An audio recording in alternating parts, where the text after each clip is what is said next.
ప్రతిపక్ష పార్టీలు Congress party BJP పార్టీలు అప్పుల పాలు చేసిండు, తెలంగాణ అప్పుల పాలు చేసిండు, అప్పుల పాలు చేసిండు, అప్పుల పాలు చేసిండు అని చెప్పి విస్తృతంగా చెప్పినట్టు విషయాలు నేను ఒకే అంశం చెప్తున్నాను. తర్వాత కుటుంబ పరిపాలన కూడా చెప్పిన దానికి సరైన రీతిలో జవాబు చెప్పేది ఉండే. ఇలా కాంగ్రెస్ పార్టీకి ఎక్కడ హక్కు ఉన్నదండి కుటుంబం గురించి మాట్లాడేది?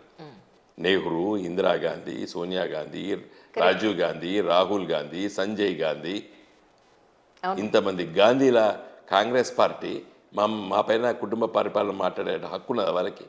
సరే బీజేపీ అంటే వదిలిపెడదాం, correct, ideological based political party. So దీనికి రిబెటల్ అంటే మేము విమర్శకు ప్రతి విమర్శ కాకుండా సరైన రీతిలో జవాబు చెప్పకపోవడం ఒక పెద్ద లోపంగా నేను భావిస్తున్నాను. ఇప్పుడు కరీంనగర్ మీరు ప్రజల్లోకి వెడుతున్నారు, వాళ్ళ నమ్మకం అలాగే ఉందా సార్? ఇప్పుడిప్పుడు అర్థమవుతున్నది. ఏమనుకున్నారు, ఇంకొక చిన్న విషయము ప్రజాక్షేత్రంలో ఇది ఒక నానుడిగా అయిపోయింది. మా ఎమ్మెల్యే ఓడిపోవాలనుకున్నాం కానీ కేసీఆర్ ఓడిపోవాలనుకున్నామా అనేది ఒకటి వస్తున్నది. రైట్, ఒక 20-25 మంది ఎమ్మెల్యేలు మార్చి ఉన్నట్టయితే ప్రభుత్వం మీదే అని చెప్పి చాలామంది ఇప్పటికి మాట్లాడుతున్నారు, విమర్శకులు కూడా మాట్లాడుతున్నారు. సరే నేను ఒక ఎమ్మెల్యేని కూడా నిందించదలుచుకోలేదు, అందరినీ కాదు, చాలామంది చాలా కష్టపడి పనిచేశారు, చాలా బాగా పనిచేశారు. కొంతమంది పైన అది విమర్శలు అందామా లేదా ప్రజాక్షేత్రంలో ఏ కారణంతోనో నార్మల్గా అది పెద్ద మంది తప్పుపట్టాల్సిన అవసరం లేదు. ఒక 2 సంవత్సరాలు అంటే 2 టర్మ్స్, 10 సంవత్సరాలు అయిన తర్వాత యాంటీ ఇన్కంబెన్స్ ఉంటుంది, ప్రజా వ్యతిరేకత ఉంటుంది. అయితే ఎమ్మెల్యేలు మార్చితే గెలుస్తాం కదా అని అంటే కేసీఆర్ గారు చెప్పారు, మరి మంచి ఎమ్మెల్యేలు కూడా ఓడిపోయారు కదా, దానికి కారణం ఏంది? నిరంజన్ రెడ్డి గారు ఓడిపోయారు, ఎర్రబెల్లి దయాకరావు గారు 40 సంవత్సరాలు చాలా బాగా పనిచేసిన వాళ్ళు, మరి చాలామంది మంచిగా పనిచేసే వాళ్ళు ఓడిపోయారు. ప్రస్తుతానికి పార్లమెంట్ ఎలక్షన్స్కి రెడీ అవుతున్నారు అందరూ. అంతే, ఎలక్షన్స్ వస్తుంటాయి, తప్పనిసరిగా రాజకీయ పార్టీలు పోటీ చేయాలి, పోటీ చేస్తాం మేము. కానీ ఇప్పుడు వీళ్ళు ఇచ్చిన 6 హామీలు నిజంగా మీ వరకు ఇన్నేళ్ల మీ రాజకీయ ఎక్స్పీరియన్స్లో, అనుభవంలో, is it possible sir to do that all those things? మీకు చాలా స్పష్టంగా చెప్తున్నానండి. వీళ్ళు ఈ ఎన్నికల్లో అంటే మొన్న 2023లో జరిగినటువంటి తెలంగాణలో జరిగిన శాసనసభ ఎన్నికల్లో గెలుస్తామని పోటీ చేయలేదు కాంగ్రెస్ పార్టీ. విపరీతమైన హామీలు ఇచ్చేసేసి గెలిచి వీటిని అమలు చేస్తామని చెప్పి ఉద్దేశంతో చేసినటువంటి హామీలు కావవి. రైట్, కేవలము కేసీఆర్ ఇచ్చేటువంటి పథకాలు హామీలని నిర్వీర్యం చేయడానికి, వాటిని డైల్యూట్ చేయడానికి, వాటిని ఇంతకంటే ఎక్కువనని చెప్పి ఆశ పెట్టడానికి, ఆశతో ప్రజలు అటు ఇటు కన్ఫ్యూజన్ అయ్యి కొన్ని ఓట్లు మాకు వేస్తారని చెప్పేసి ఇచ్చినటువంటి హామీలు, ఆ హామీలు నిజంగా పూర్తి స్థాయిలో అమలు చేయడం అంత సులభం కాదు ఈ ప్రభుత్వానికి. వాళ్ళు చెప్పినటువంటి హామీలు, మొదటిది మీకు చెప్తాను, మహాలక్ష్మి.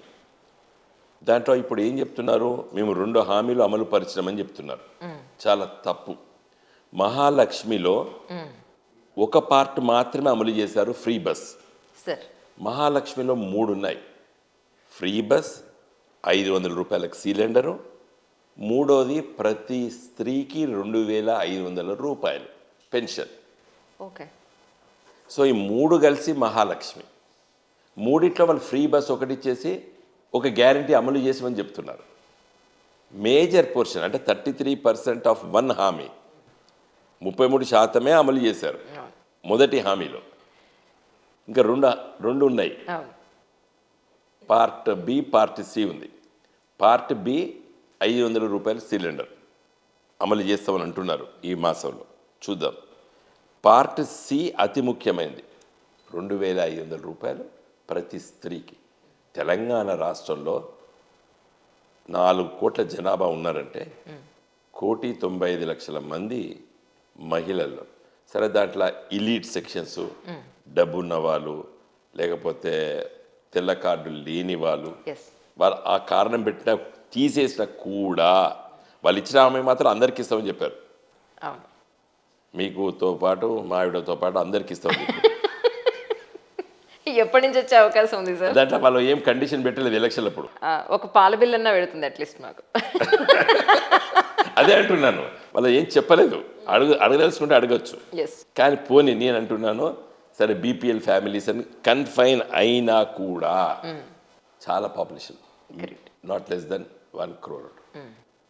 ఒక ఇంట్లో అత్త ఉంటుంది, అత్త ఉంటుంది, ముసలావిడ, అవును, ఈవిడకు 2 కోడళ్ళు ఉండొచ్చు, లేదా మనవరాలు కూడా ఉండొచ్చు. వీళ్ళందరికీ ఇవ్వాలి, ఇస్తామని చెప్పారు వాళ్ళు.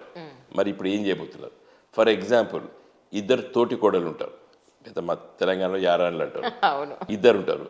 ఒకడికే ఇస్తారనుకోండి, పెద్ద ఆవిడకి ఇస్తావా, చిన్న ఆవిడకి ఇస్తావా? మొన్న ఎలక్షన్స్కి అదే అంది సార్. వీళ్ళు నమ్మరు, నాకు ఇంత ఇచ్చారు, మా చిన్న కోడలకి ఇచ్చారు, మా పెద్ద కోడలకి లేదని మొత్తం ముగ్గురు కలిసి అత్తా కోడలు కలిసి కొట్టుకున్నారంట వాళ్ళు. ఇప్పుడు ఇది చాలా పెద్ద ఇష్యూ అవుతుంది.